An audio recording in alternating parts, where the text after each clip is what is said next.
लेकिन जब इनका अंतिम समय आता है ना, तो अपना असली रूप ये धारण कर ही लेते हैं।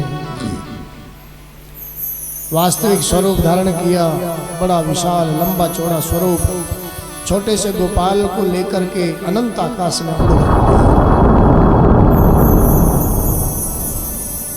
मेरे परमात्मा ने प्राणों का पान किया गोकुल के ऊपर से,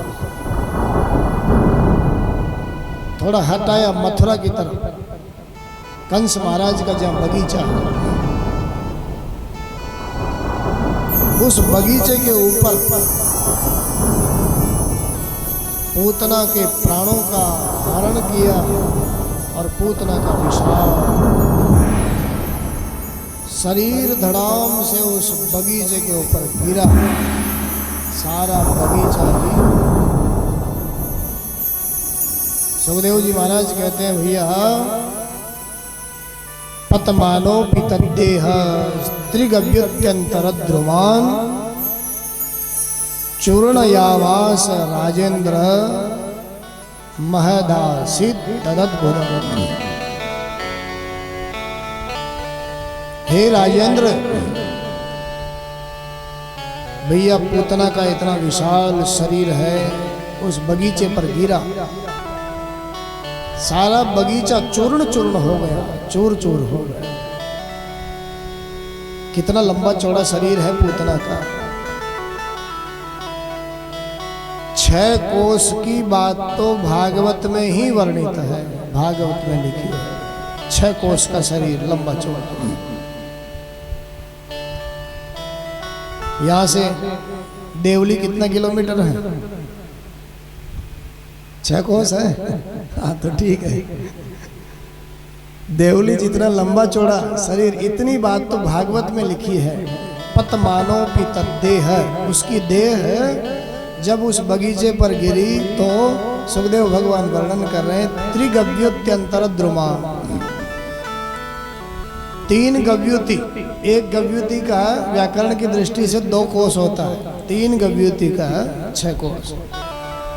और फिर साधु संत महात्मा भक्त लोग तो अलग ही वर्णन करते हैं पूतना के शरीर का। बड़ा लंबो चौड़ा विशद वर्णन है उनका। तो पूतना के कान गिरे कानपुर में जाकर के, हमारे ब्रजमंडल के संत वर्णन करते हैं।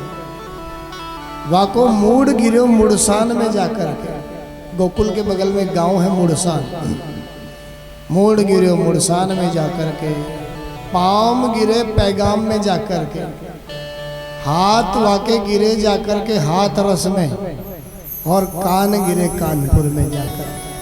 लेकिन 6 कोस की बात तो भागवत में वर्णन है। सारा बगीचा ही चूर्ण चूर्ण हो गया।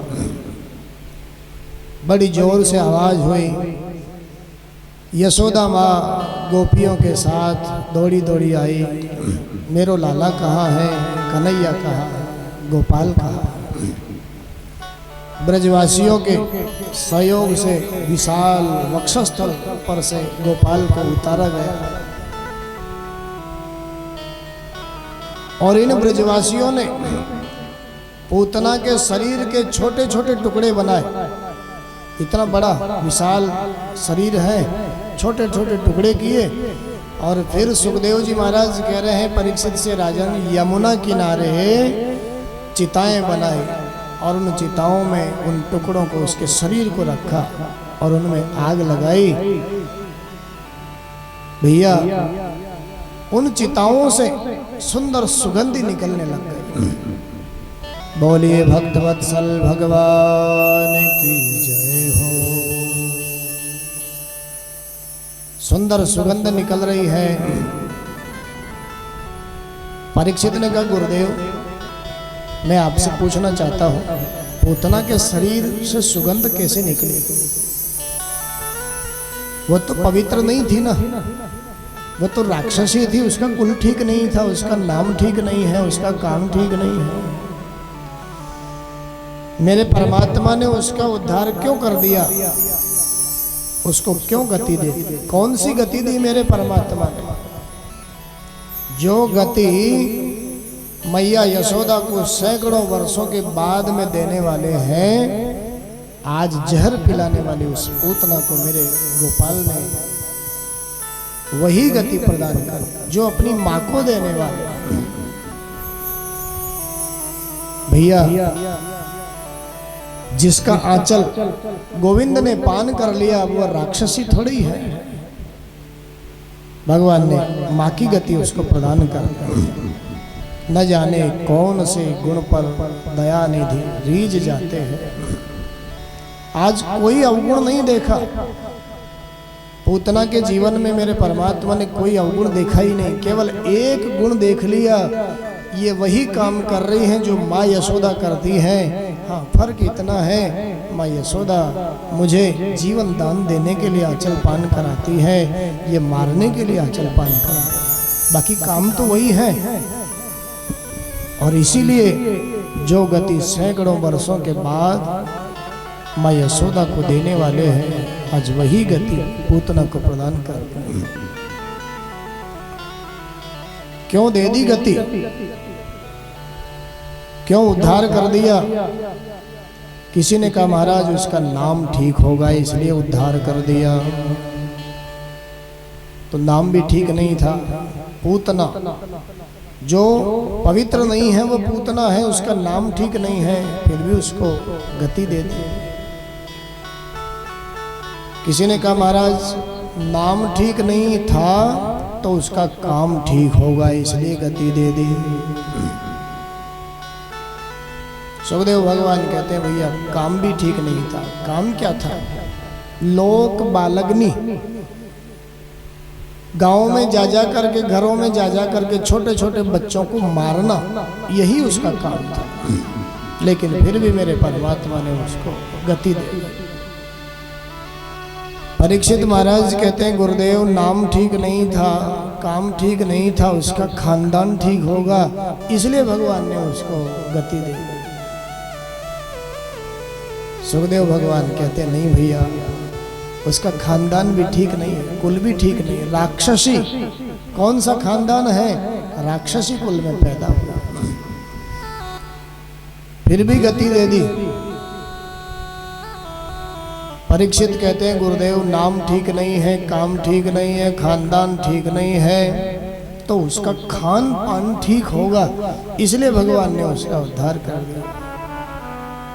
सुखदेव जी महाराज कह रहे हैं यहाँ पर भैया खान पान भी उसका ठीक नहीं है। कैसा खान पान है? रुधिर आसना, छोटे छोटे बच्चों को मार करके उनका रुधिर, उनका रक्त पान कर जाती है, उनका खून पी जाती है। काम ठीक नहीं है, नाम ठीक नहीं है, खानदान ठीक नहीं है, खान पान ठीक नहीं है, फिर भी मेरे परमात्मा ने केवल और केवल एक गुण देख करके उसका आंचल पान किया है। इसी गुण को देख करके गति दे दी उसको।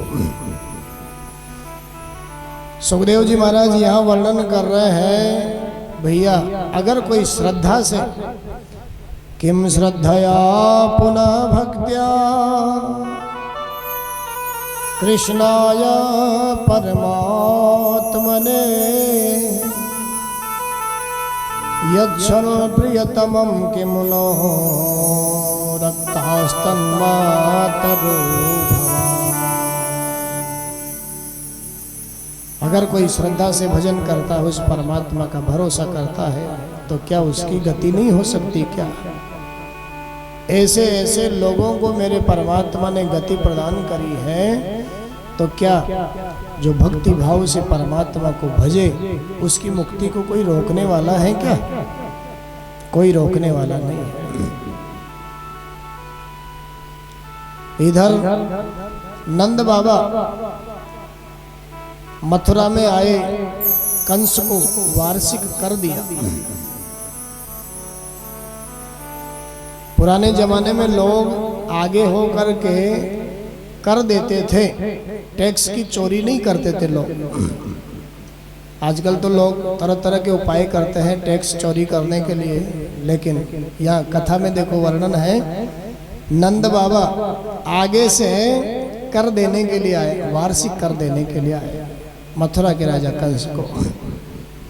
कर दिया और वहां से लौट रहे हैं तो वसुदेव जी महाराज की याद आ गई। चलो मथुरा आए हैं तो वसुदेव जी से मिलते हुए चले ना। वसुदेव जी से मिलते हुए जब जा रहे हैं, मिलना हुआ, बड़ा दुख प्रकट किया और कहा भैया अहो ते देवकी पुत्राः कंसेन बहवो हताः एका वसिष्ठा वर्जा कन्या सापि दिवं गता।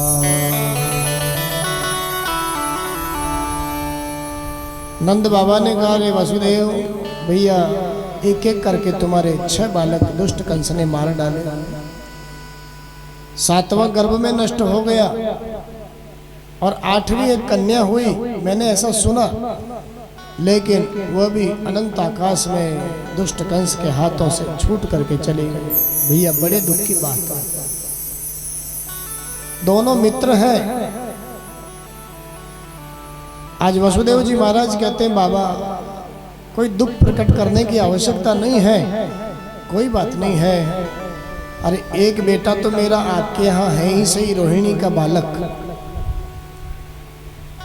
योग माया ने जिसको रोहिणी के गर्भ में पहुंचाया था वो वसुदेव जी का बालक। एक बेटा तो मेरा आपके यहाँ है ही सही, हाँ दूसरा वाला जो आप वाला है ना उसको भी मैं अपना ही समझ लूंगा। नंद बाबा कहते हैं ओहो ये भी कोई बात है, मेरो लाला थोड़े आप ही को तो लाला है। अब वसुदेव जी ऐसे तो कैसे कहें कि वो भी मेरा ही है, मैं ही पहुंचा करके आया हूँ उसको भी। नंद बाबा को कष्ट होगा ना, इसलिए कहा बाबा एक बेटा तो है ही सही वहां रोहिणी का बालक, दूसरे को भी मैं अपना ही मान लूंगा। हाँ हाँ भैया तुम्हारा ही बालक है।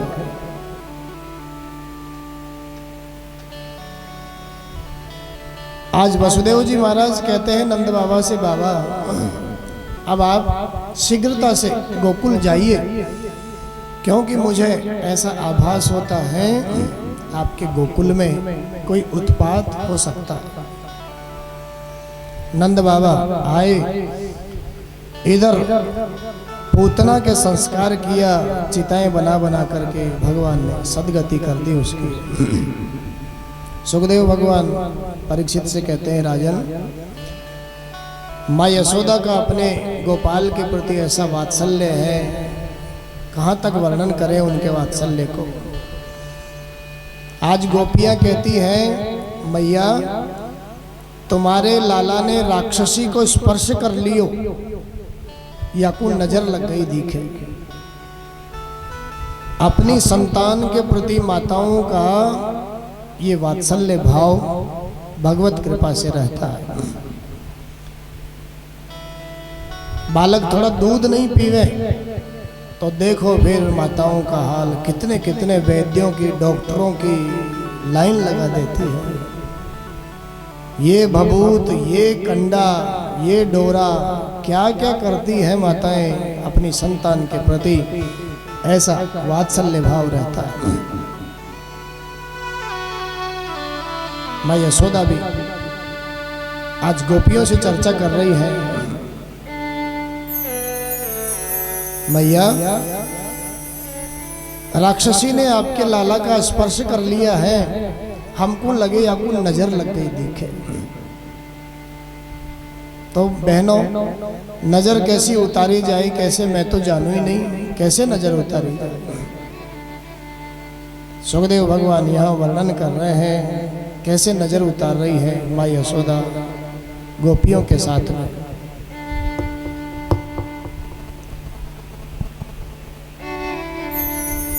गोमूत्रेण स्नापयित्वा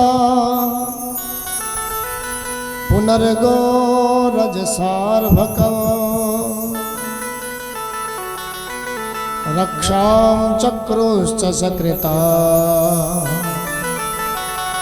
द्वादशांगेषु नामभिः।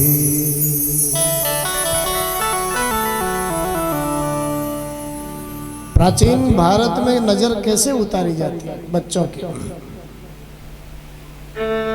आपके बालकों को भी कभी नजर लग जाए तो भागवत में ये माँ यशोदा अपने लाला की नजर उतार रही है। ये भगवान के 12 नाम हैं। इन 12 नामों से हम भी अपने बच्चों की नजर उतार सकते हैं। वैसे तो अब तो समय बदल गया तो फिर नजर उतारने का तरीका भी बदल गया है। तो प्राचीन समय में तो गौ माता के गौमूत्र से बालक को स्नान कराया जाता है। गौ माता के चरणों की खुरों की धूल बालक के अंगों से लगाई जाती है और फिर इन 12 नामों से भगवान के गौ माता की पूंछ से बालक को झाड़ा दिया जाता है। समय धीरे धीरे बदला। फिर उसके बाद में राई और राई नौन से नजर उतारी जाने लग गई। और फिर धीरे धीरे समय और बदला। आजकल तो बच्चों को नजर भी लग जाती है तो फिर आजकल तो डॉक्टर साहब ही शायद नजर उतारते हैं बच्चों की। एक इंजेक्शन लगा देते हैं वैसा जो उससे ठीक हो जाता है बच्चा। माता जी तो नजर नहीं उतार पाती, डॉक्टर साहब उतार देते हैं। लेकिन यहाँ सुखदेव भगवान कहते हैं मैया यशोदा ने गौमूत्र से अपने गोपाल को स्नान कराया। गौ माता के चरणों की धूल लाला के अंगों से लगाई और फिर उसकी रक्षा के लिए गोद में लेकर के गौ माता की पूंछ का झाड़ा देती हुई 12 नामों से नजर उतार रही है। इंद्रियाणि हृषिकेशः प्राणा नारायणोऽवतु श्वेतद्वीपपतिश्चित्तं मनोयोगेश्वरोऽवतु।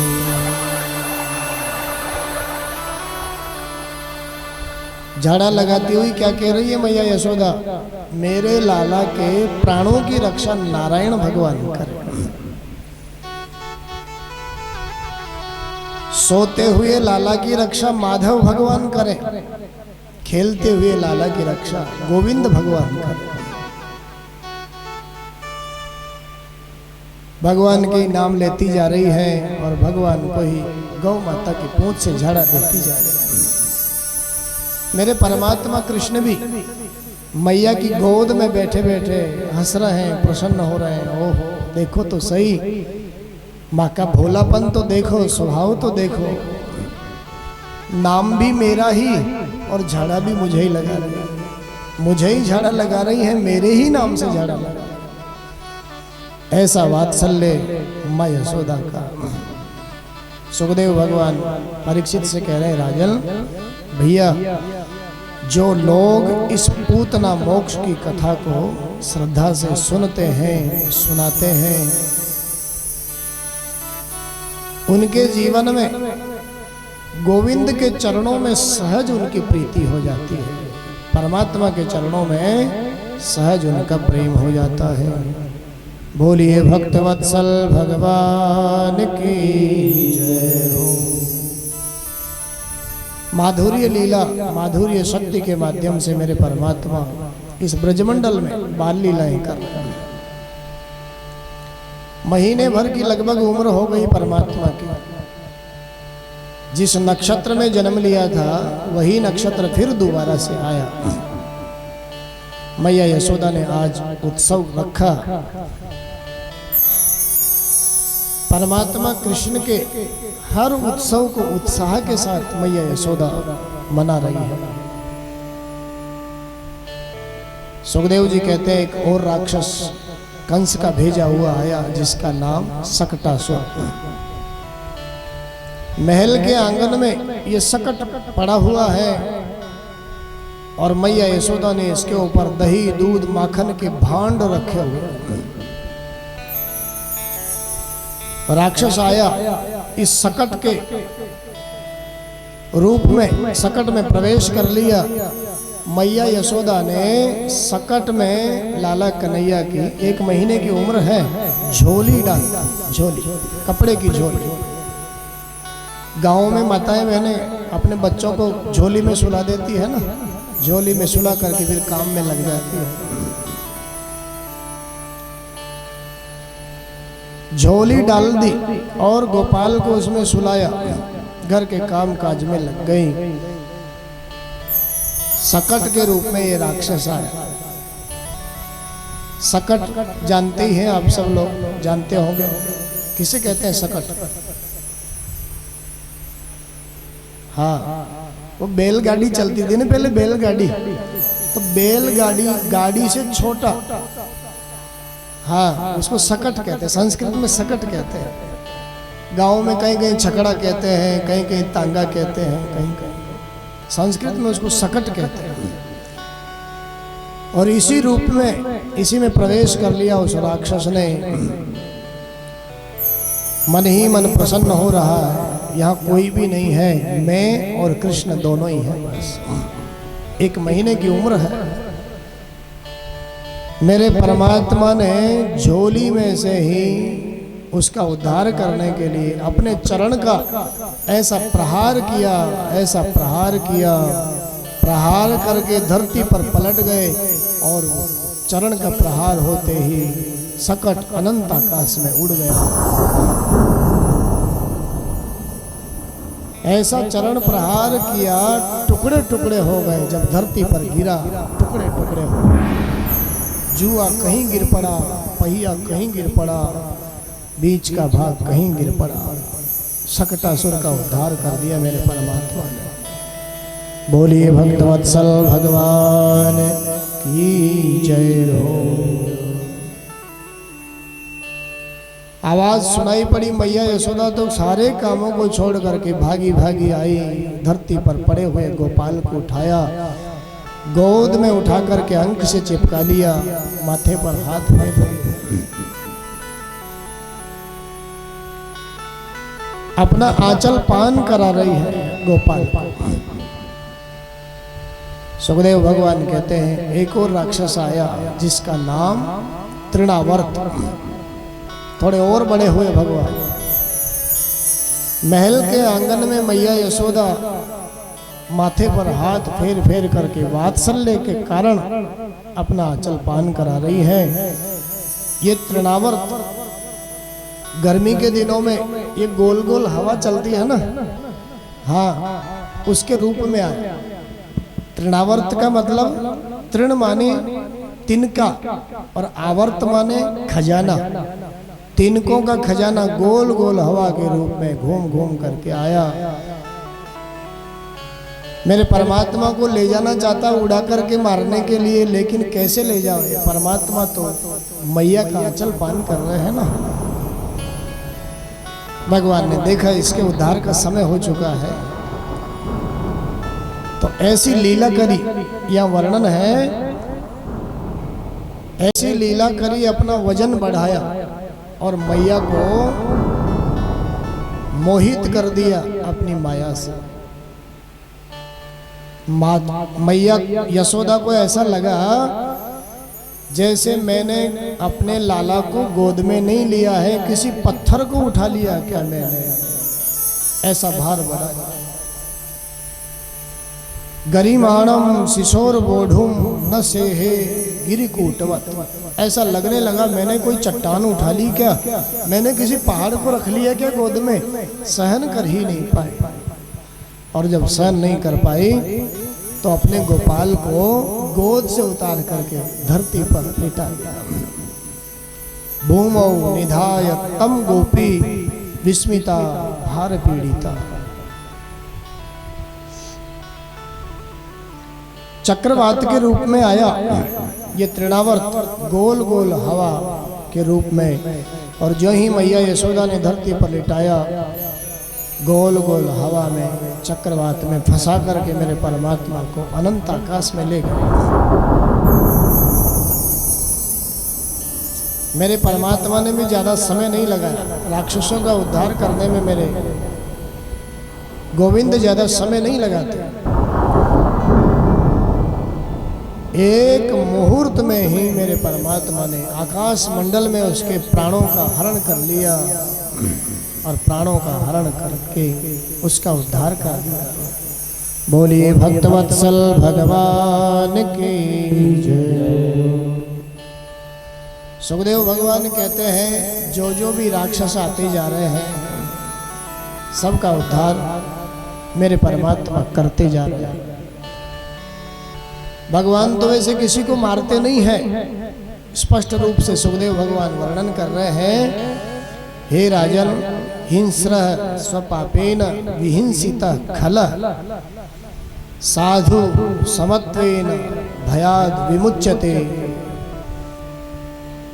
जो दुष्ट स्वभाव के लोग होते हैं ना, वो अपने पापों के कारण, अपने स्वभाव के कारण, अपने कर्मों के कारण स्वयं ही मृत्यु को प्राप्त हो जाते हैं।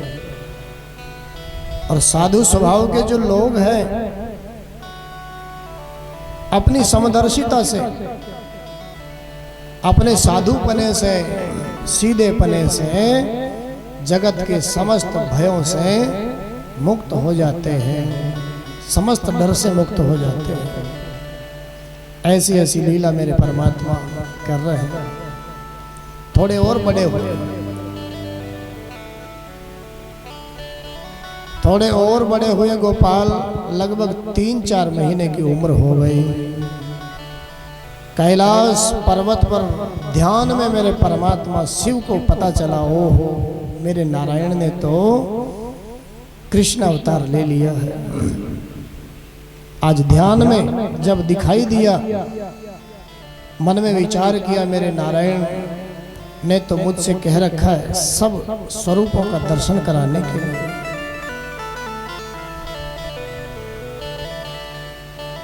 आज मैं भी दर्शन करना चाहता हूं स्वरूप का। कैसे करूं? ज्योतिषाचार्य जी का रूप बनाया, शंकराचार्य जी महाराज बने भगवान भोलेनाथ। कितना ही स्वरूप संवारे सजावे, लेकिन फिर भी जटा झूठ, गले का नाग, त्रिशूल, डमरू, बाघंबर, ये कहाँ जा? त्रिपुंड लगाया मेरे परमात्मा ने, शिव ने, और ज्योतिषाचार्य जी का रूप बना करके आए। गोकुल की गलियों में घूम घूम करके आज मैया यशोदा के महल के दरवाजे पर आए। मैया यशोदा तो अपने महल के दरवाजे को अब बंद रखती है, क्योंकि कोई न कोई राक्षस रोज आता रहता है ना, इसलिए अपने दरवाजे को भीतर से बंद रखती है। दरवाजे को बंद रखती हैं। आज भोले बाबा पधारे, अलख जगाई, दरवाजे पर आकर के डमरू बजाया। मैया ने दरवाजा तो नहीं खोला और खिड़की से झांक करके देखा, कौन है बाबा, क्या चाहिए? बाबा के गले में नाग, कानों में बिच्छू, कुंडल के रूप में देखे, जटा जूट, डमरू, त्रिशूल, क्या चाहिए बाबा? बाबा ने कहा, मैया हम ज्योतिषी हैं बहुत बड़े, हमारे गुरु के आदेश से कैलाश पर्वत से चल करके आए हैं, तेरे लाला का दर्शन करने आए हैं, उसका भाग्य कथन हम कहना चाहते हैं। और कुछ नहीं चाहिए, अपने लाला के दर्शन करवा, अपने लाला के दर्शन करवा। मैया यशोदा कहती है, बाबा क्षमा करना, तो को देख करके तो मुझ 80 वर्ष की बुढ़िया को ही डर लग रहे हो हैं। क्षमा करना बाबा, मैं गोपाल तो छोटा सा है ना, उसके दर्शन नहीं करवा सकती। आपको जो चाहिए, आटा, दाल, रोटी, कंबल, सोना, चांदी, हीरे, मोती, जो भी चाहिए मैं सब देने को तैयार हूं, लेकिन क्षमा करना, दर्शन नहीं करा सकते। भगवान भोलेनाथ कहते, मैया शायद तू नहीं जाने, मेरे गले के नाग को देख करके तेरा लाला नहीं डरेगा मैया? तुझे मालूम नहीं है तेरा लाला तो 1000 फन वाले शेष नाग पर शयन करता है। आपको मालूम नहीं है? मैया कहती है बाबा क्षमा करना, मोको ऐसा लगे आप गलत पते पर आ गए हो। वो किसी और का लाला होगा। 1000 फण वाले शेष नाग पर शयन करने वाला किसी और का लाला होगा। पधारो महाराज, मैं आपको दर्शन नहीं करा सकता। भगवान शिव बार बार अनुनय विनय करते हैं, मैया आपका लाला डरेगा नहीं। मेरे जीवन में तो बस एक ही आकांक्षा है, उसका दर्शन करने के लिए आया। मैया यशोदा और भगवान भोलेनाथ में ये वार्तालाप हो रहा है। बार बार अनुनय विनय कर रहे हैं भगवान भोलेनाथ और मैया मना करती है। इसी दृश्य को हमारे मारवाड़ी संतों ने देखा। सूरदास जी महाराज ने अपनी आंधरी आंखों से, भीतर की आंखों से इस दृश्य को देखा। बड़ा सुंदर भाव यहाँ कहा, गाया।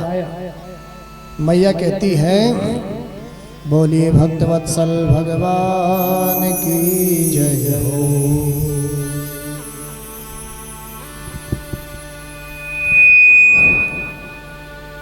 बार बार भोलेनाथ मैया से कहते हैं माँ दर्शन कराओ, लेकिन मैया वात्सल्य के कारण मना कर देती है।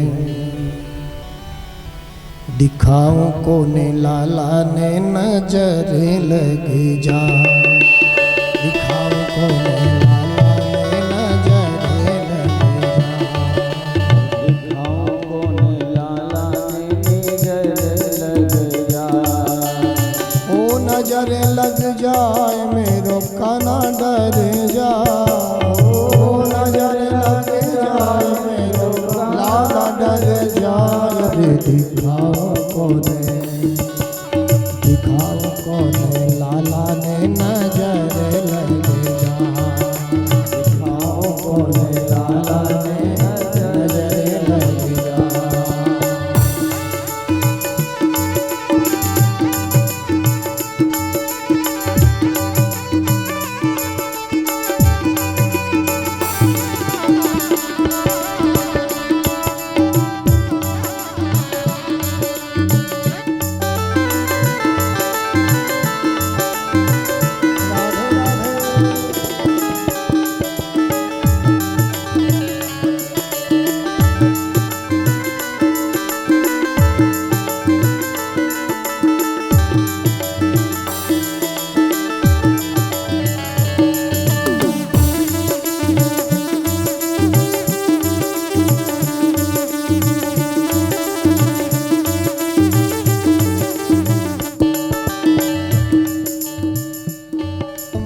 कैलासा से चला दिगंबर अद्भुत वेश बना, कैलासा से चला दिगंबर अद्भुत वेश बना, कैलासा से चला दिगंबर अद्भुत वेश बना, कैलासा से चला दिगंबर अद्भुत वेश बना, कैलासा से चला दिगंबर अद्भुत वेश बना, कैलासा से चला दिगंबर का दर्शन करने रे तेरे लाल का दर्शन करने, तेरे लाल का दर्शन करने गोग्य का बढ़ाए दे। दिखाओ कोने लाला ने नजर लगेगा, दिखाओ कोने लाला ने नजर लगेगा। ओ नजर लग जाए मेरो काना डर जा, नजर लग जाए मेरो काना डर जाए। दिखाओ कोने लाला ने नजर लग जा, दिखाओ कोने लाला ने नजर लग जा।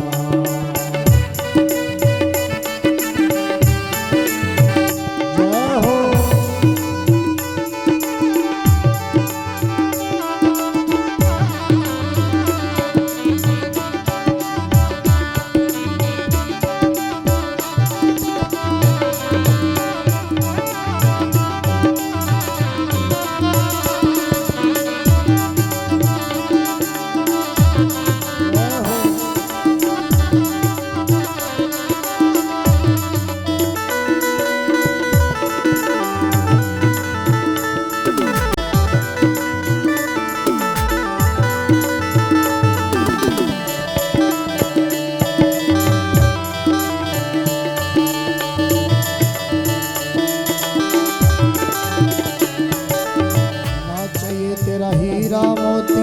चाहिए माने माया, ना चाहिए तेरा हीरा मोती, ना चाहिए तेरा हीरा मोती, ना चाहिए माने माया।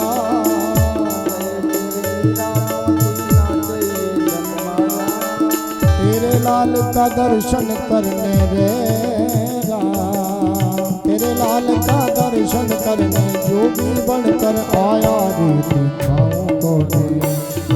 दिखाऊं कौन लाला ने नजर लग जा, दिखाऊं कौन लाला ने नजर लग जा। वो नजर लग जाए मेरो लाला डर जा, नजर लग जाए मेरो लाला डर जाए, नजर लग जाए मेरो काना डर जा, नजर लग जाए मेरो काना डर जा। दिखाओ कौन लाला ने नजर लग जा, दिखाओ कौन लाला ने नजर लग जा।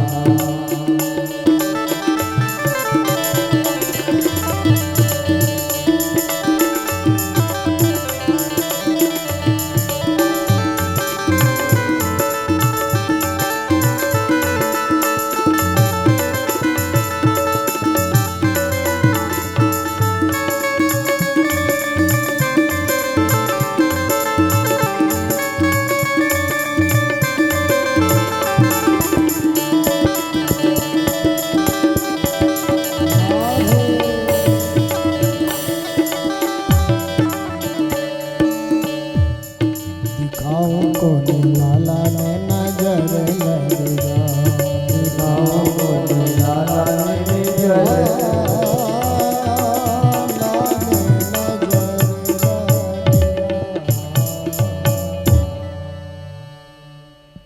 बोलिए भक्तवत्सल भगवान की जय हो।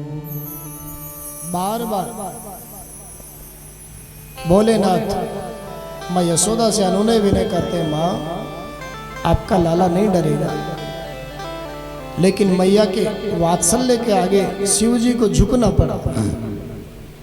मैया कहती, बाबा जो भी चाहिए हीरे मोती सोना चांदी आटा कंबल चावल दाल वो सब मैं देने को तैयार हूँ, लेकिन लाला का दर्शन नहीं करा सकती। कोई बात नहीं माँ। उदास होकर के पास में पीपल के पेड़ के नीचे शिव जी जाकर के बैठे, हे प्रभु जैसी आपकी इच्छा, कोई बात नहीं। भगवान के भक्त भगवान के प्रेमी तो अपने प्रेमी की इच्छा में ही अपनी इच्छा मिला देते हैं। मेरे परमात्मा ने शिव जी के जाते ही ऐसी लीला करी। सुखदेव भगवान कहते हैं, राजन ज्यों ही शिव जी वहां से गए जोर जोर से रोना प्रारंभ कर दिया। मैया यशोदा की समझ में नहीं आता क्यों रोता है लाला। कभी आंचल पान कराती, कभी गोद में लेती, कभी पलने में झुलाती, लेकिन लाला का रोना बंद नहीं होता। कभी खिलौने देती, कभी गोद में लेती। ये गोपियां आई, मैया क्या हुआ? हे गोपियों आज तो देखो ना, लाला सवेरे से बस रोवे ही रोवे। गोपियां कहती, मैया आपको नजर लग गई दिखे। माताओं का तो वात्सल्य होता ना, बालक थोड़ा रोने लग जाए, दूध कम पीवे तो फिर नजर लग गई दिखे। मैया कहती नजर तो बात तो ठीक है, लेकिन किसकी नजर लग गई? आज तो सवेरे से कोई आया ही नहीं ना। अब मेरी नजर लग गई हो ये तो मैं नहीं कह सकूं, कहीं मेरी नजर लग गई हो। फिर याद आया, ओहो हाँ गोपियों, सवेरे सवेरे एक श्यापन वारो बाबा आयो, श्यापन वारो बाबा। मौको तो लगे वह बाबा ने ही कछु टोना टोटका कर दियो दिखे लाला पर। जब से वो बाबा गया है तब से ही गोपाल रोता है। जाओ ना गोपियों, अभी तो यहाँ पास में ही होगा, गोकुल में ही, अभी गया थोड़ी है, बुला करके लाओ। गोपियां आई दौड़ी दौड़ी, भगवान भोलेनाथ परमात्मा के ध्यान में बैठे हुए हैं वृक्ष के नीचे। गोपियां कहती आकर के हे बाबा, आपको मैया यशोदा बुलाती है, उसके लाला को नजर लगी है। जब से आप आए हो ना तब से लाला रोता है। आप कुछ करिए ना। चल रे योगी नंद भवन में, तोहे यशोदा मात बुलावे। वाके लाला को नजर लगी है, तो से राई लोन करवावे। बाबा, आपको यशोदा मैया बुलाती है, वाके लाला को नजर लगी है, आप चलिए ना।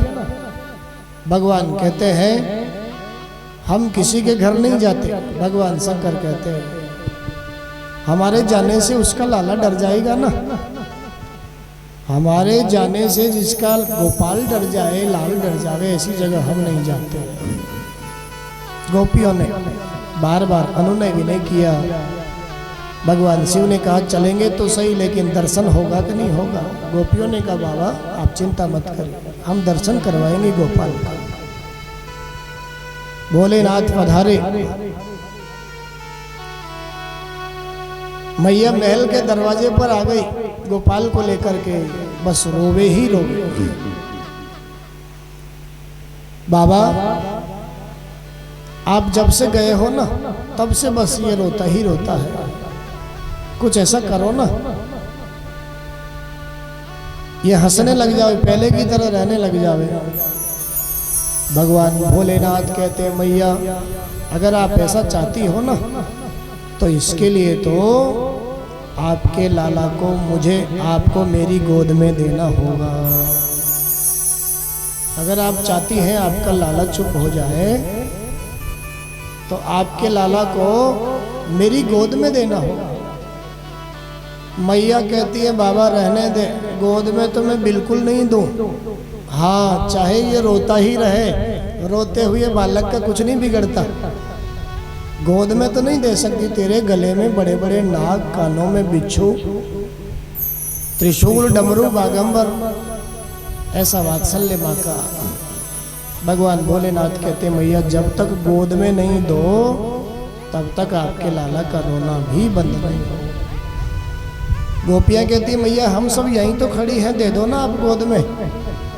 क्या गोपाल को लेकर के भाग जाएगा क्या बाबा? हम सब यहीं तो हैं, दे दो ना।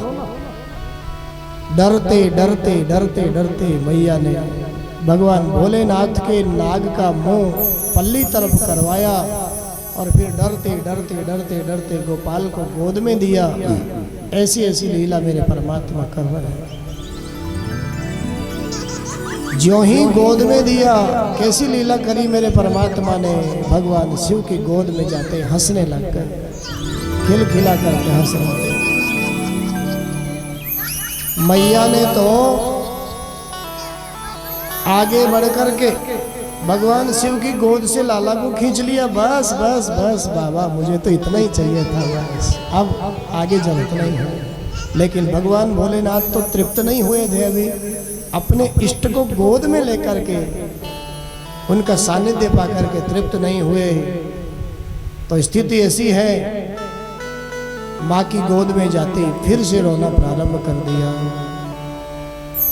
परिस्थिति ऐसी हो गई, अब तो भगवान भोलेनाथ की गोद में आते हैं हंसने लग जाते हैं, और मैया की गोद में जाते हैं रोने लग जाते हैं। चरण पकड़ लिए मैया ने। आज बाबा आप जो चाहो मैं वही करने को तैयार हूँ, लेकिन ऐसा कुछ करो ना, मेरी गोद में आने के बाद में भी लाला हंसने लग जावे, रोवे नहीं, ऐसा कुछ करो। भोलेनाथ ने कहा माँ आप ये चाहती है कि आपकी गोद में भी लाला हंसने लग जावे, तो उसके लिए आपको एक काम करना होगा। कौन सा काम? भक्तों का भाव। माँ अपने महल के आंगन में जहां अपने गोपाल को स्नान कराती हो,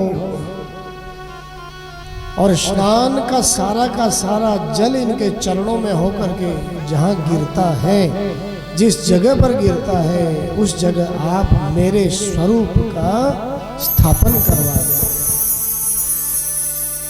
मेरे स्वरूप की स्थापना करवा दो, ताकि आपके लाला के चरणों का सारा जल मेरे माथे पर पड़े, और मेरे माथे पर चरणों का जल पड़े तो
बोलिए भक्त वत्सल भगवान की जय हो।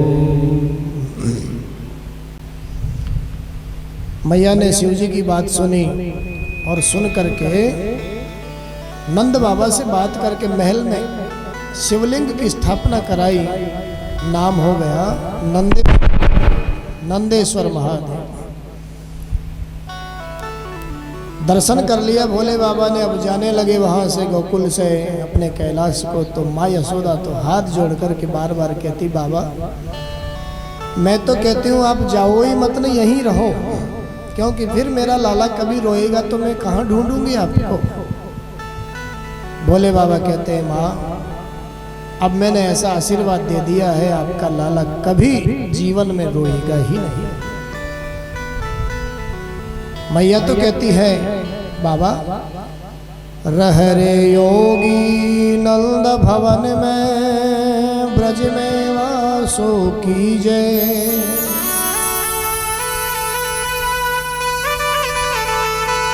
जब जब मेरो लाला रोवे, तब तब दर्शन दीजे।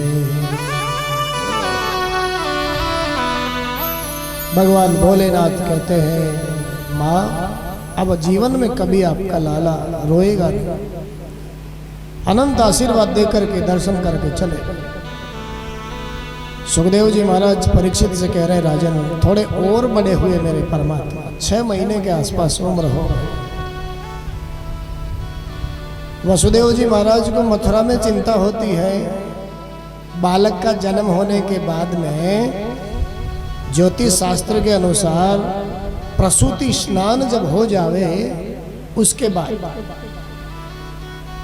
प्रसूति स्नान कम से कम 10 दिन का होना चाहिए। ये तो आप लोगों का काम है, वैसे जितने दिन का कर लो।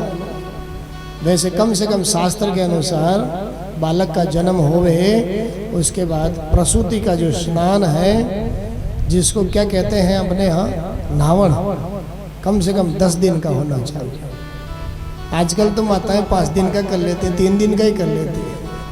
हाँ, लेकिन शास्त्र के अनुसार कम से कम 10 दिन का होना चाहिए। तो ज्योतिष शास्त्र कहता है प्रसूति का स्नान होने के बाद में फिर 10 दिन के बाद में फिर कभी भी नामकरण संस्कार कर सकते हैं।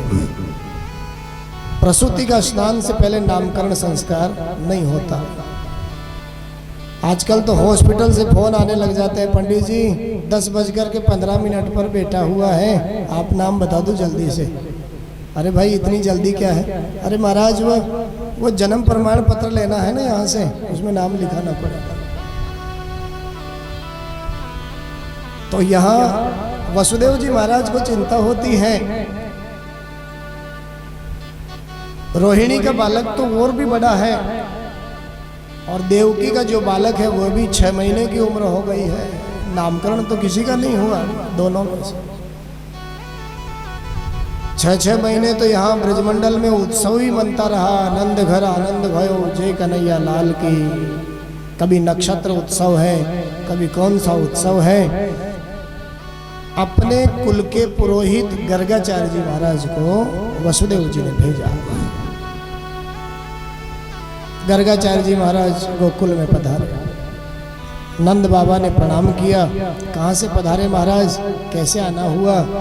गर्गाचार्य जी कहते हैं, कहाँ से पधारे भैया, हम तो किसी के बाल बच्चों का विवाह करवाना, किसी के यहाँ सत्यनारायण की कथा बाँचना, किसी के बच्चों का नामकरण करना, यही तो सब हमारा काम है।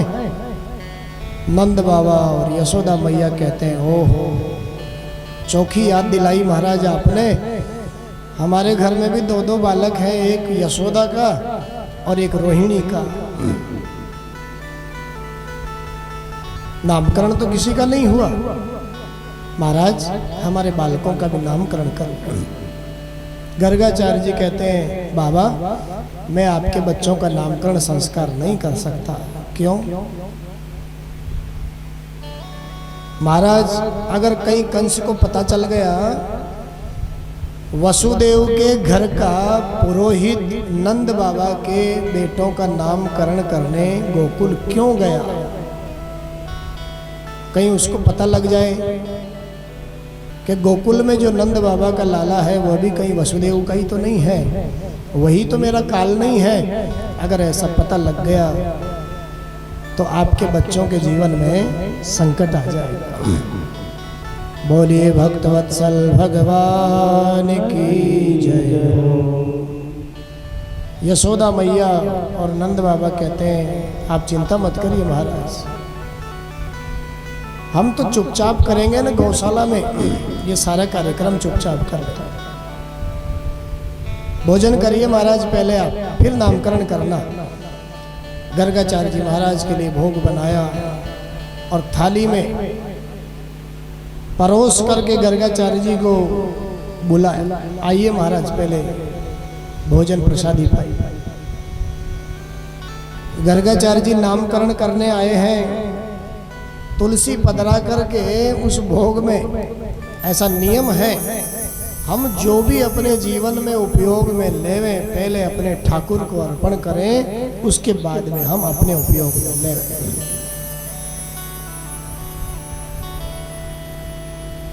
हमारी रसोई में ठाकुर जी के लिए भोग बने और फिर तुलसी पधरा करके ठाकुर जी को भोग लगावें, उसके बाद में हम स्वयं भी पावें, अपने बच्चों को भी पवाएं।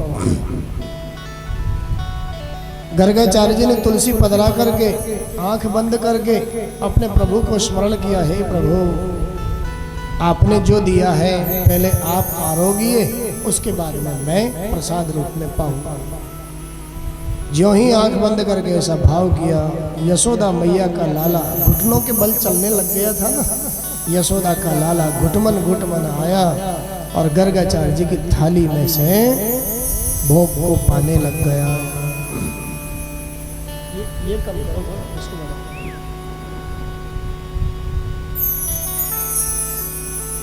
गर्गाचार्य जी महाराज ने आंख खोल करके देखा, ओहो मैं तो अपने ठाकुर जी को भोग लगा रहा था, ये यशोदा के लाला ने आकर के भोग को झूठा कर दिया। अब पुकारने लगे, अरे ओ मैया देखो तो सही, आपके इस लाला ने मेरे भोग को झूठा कर दिया। मैया कहती कोई बात नहीं बाबा, मैं दूसरा देती हूँ आपको।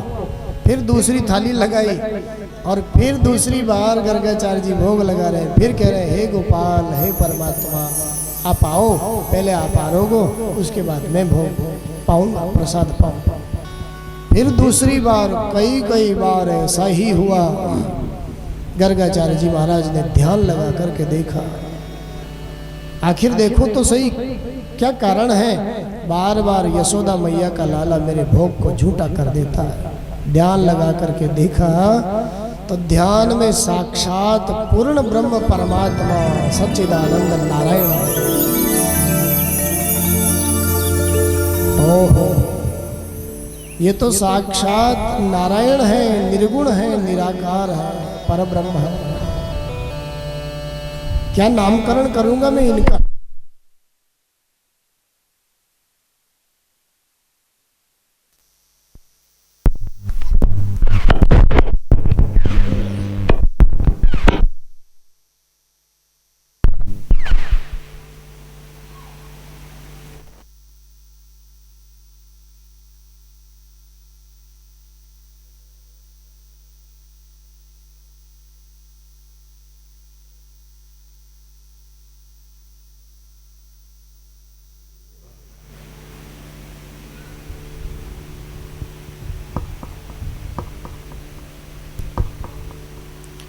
बोलिए भक्तवत्सल भगवान की जय हो। क्या नामकरण करूं मैं इनका। इनकी झांकी को देख करके तो मैं स्वयं अपना ही नाम भूल गया, मैं कौन हूं, कहां से आया हूं। क्या नामकरण करूं मैं इनका। यशोदा मैया और रोहिणी जी अपने अपने बच्चों को लेकर के आई नामकरण करवाने। गर्गाचार्य जी बैठे। माताओं के मन में भाव आया, ओहो देखें तो सही, ये बाबा कुछ जानता है कि नहीं जानता है। एक तो कई नंद बाबा ने वैसे ही किसी बाबा को पकड़ करके ले आए, परीक्षा लेनी चाहिए। दोनों माताओं ने अपने अपने बच्चों की अदला बदली कर ली। यशोदा के बालक को रोहिणी ने ले लिया और रोहिणी के बालक को यशोदा ने। यशोदा मैया बैठी सामने, बाबा मैं बड़ी हूँ, पहले मेरे बालक का नामकरण कर। गर्गाचार्य जी महाराज को देख करके हंसी आ रही है। हो माताओं की चालाकी तो देखो, मेरी परीक्षा करने के लिए बच्चों की अदला बदली करके आई है मैया यशोदा से। गर्गाचार्य जी महाराज कहते हैं, माँ आपकी गोद में जो बालक है ये आपका बालक नहीं है, तो किसका बालक। अयम ही रोहिणी पुत्रो रमयं सुहृदो गुणैः आख्यास्यते राम इति बलाधिक्यात् बलविदुः। माँ ये आपका बालक नहीं है, ये तो रोहिणी का बालक है।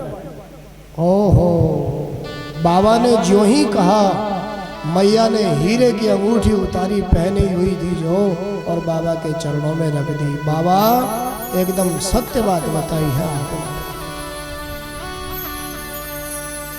माँ मैं इस बालक का नाम राम रखता, इसमें ताकत ज्यादा होगी, इसलिए लोग इसे बलराम कहेंगे, इसमें बल की अधिकता होगी, बलराम के नाम से जानेंगे।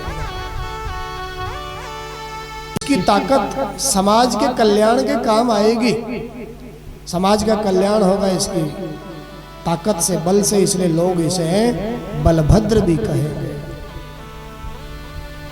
कभी इसके हाथ में हल मूसल भी होता है तो लोग इसे हलधर के नाम से भी जानेंगे।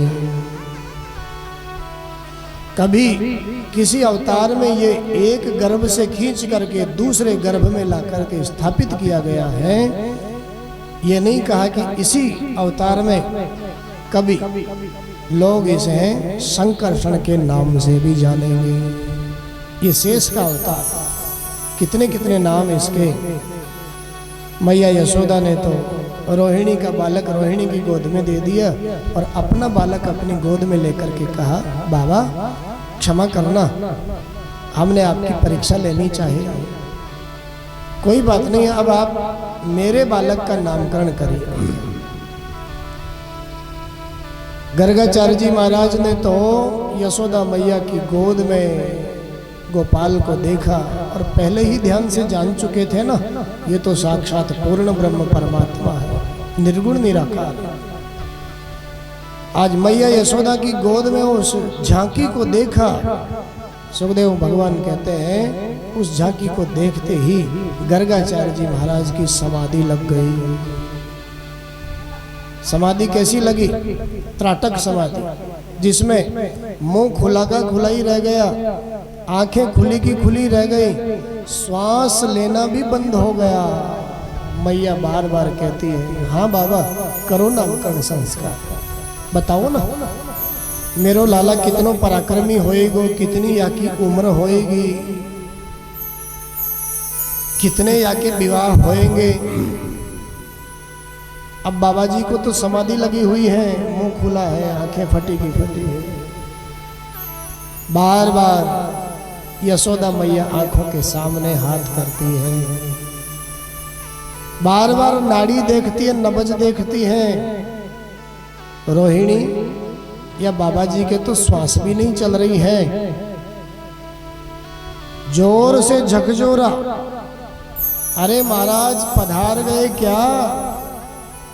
तब जाकर के गर्गाचार्य जी महाराज की समाधि टूटी और समाधि खुलते ही कहा, माँ क्या हुआ? अरे महाराज क्या हुआ? आप ठीक तो हो? हाँ माँ मैं ठीक हूँ एकदम। महाराज हमने तो कुछ और ही सोचा, आपका मुंह खुला का खुला रह गया, आंखें फटी की फटी रह गई, निगोड़े श्वास हु बंद हो गए आपके। तो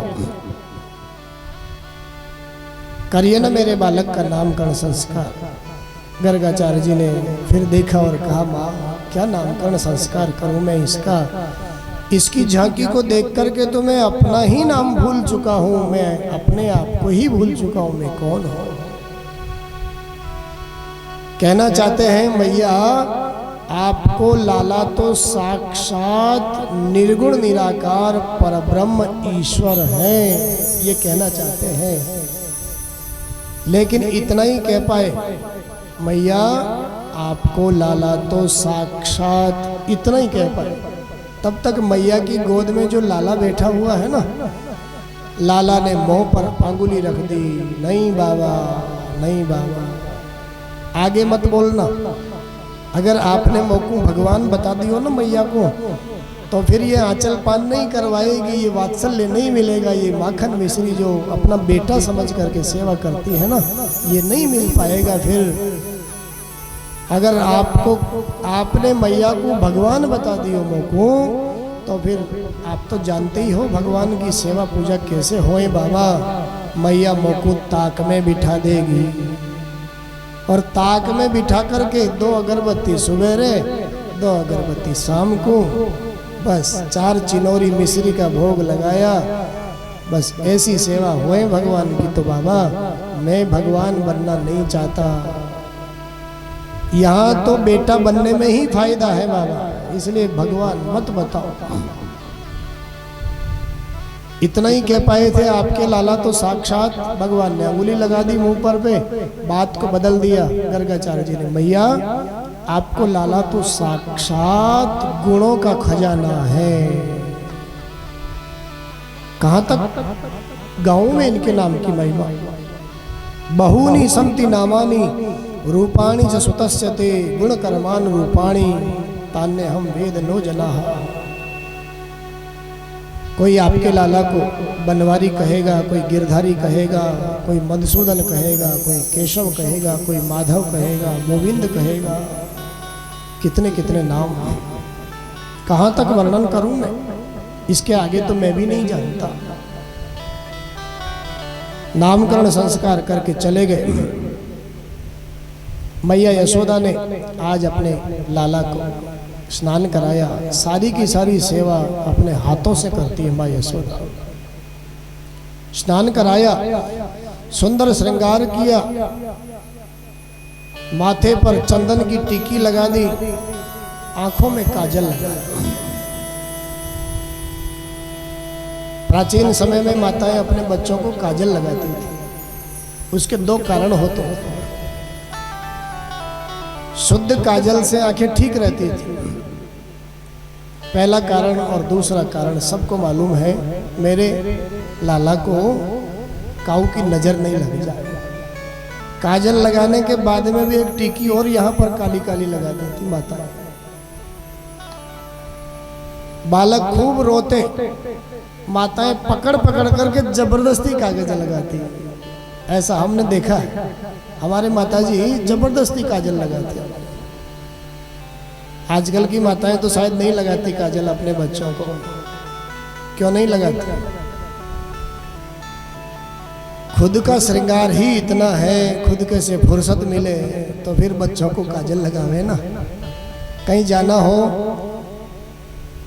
तो बच्चों को कपड़े भी पहनाने हैं ना, तो फिर साहब से कहती है, अजी कहाँ हो, ये बालक को कपड़े पहनाओ ना, जल्दी चलना है। खुद का श्रृंगार ही इतना है, खुद के से फुर्सत मिले तो बच्चों का श्रृंगार करें।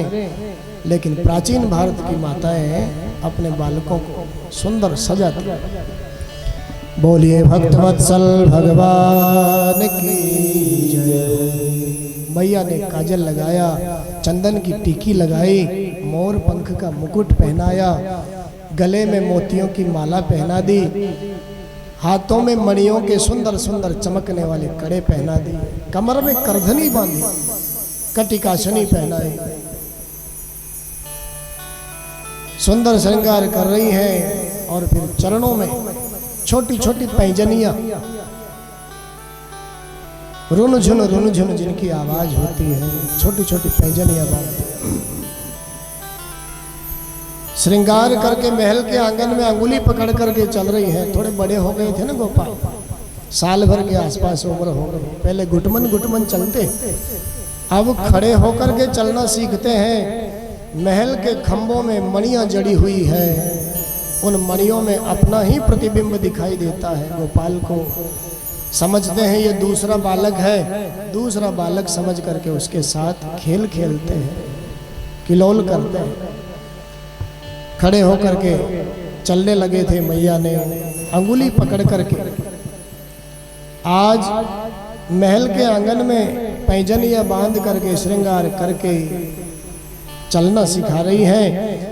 सुखदेव भगवान कहते हैं परीक्षित से, राजन ये छोटा सा गोपाल, लगभग साल भर का गोपाल ठुमका मार करके चलता है। पैजनिया बजती है ना, ज्यों ज्यों ठुमका मारते मेरे गोपाल। मैया कहती है, ओहो ये मेरे लाला ने नाचना कब से सीख लिया, मैंने तो सिखाया ही नहीं है। अब तो सूरदास जी महाराज कहते हैं, इस दृश्य को देखा सूरदास जी ने आंधरी आंखों से। महल के आंगन में मैया ताल बजा रही है, ताली बजा रही है। गोपाल मैया की ताली पर ठुमक ठुमक नाच रहा है। नचावे हरि की मैया, नचावे यशोदा मैया, अरे नाचे नंद लाल, नचावे हरि की मैया, नाचे नंद लाल, नचावे हरि की मैया, नाचे नंद लाल, नचावे हरि की मैया, नाचे नंद लाल।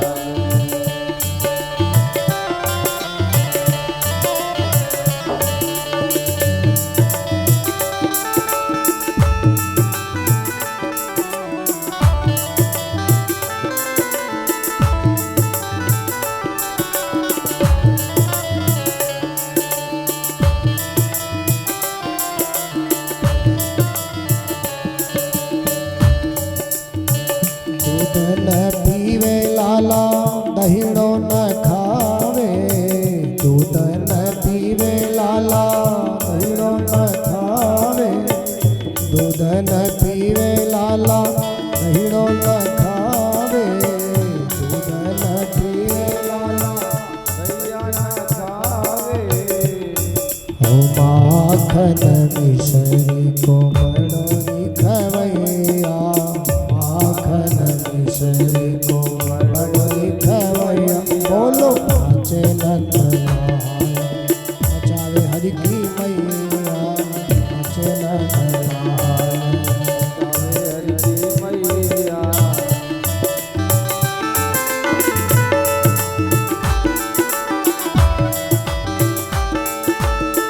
हरि बोल।